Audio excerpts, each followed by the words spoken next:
شارك شباب وعدد من النشطاء السياسيين في مسيرات في عدد من المدن المصرية رفعوا خلالها شعارات تطالب بإصلاحات اقتصادية واجتماعية. ولم تشهد تلك المسيرات أي اشتباكات أو احتكاكات مع قوات الأمن.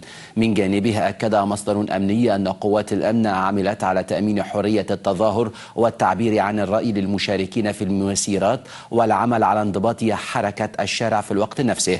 وأشار المصدر إلى أنه لا صحة لما تناولته بعض المواقع على شبكة المعلومات الدولية الإنترنت بالقبض على مجموعة من الفتيات المشاركات في الوقفات الاحتجاجية. في السياق ذاته أكد وزير الداخلية حبيب العدل أن الشرطة ستحمي أي تجمعات تلتزم بالتعبير عن الرأي فقط، مشددا في الوقت ذاته على أن الأمن قادر على ردع أي خروج أو مساس بأمن الوطن.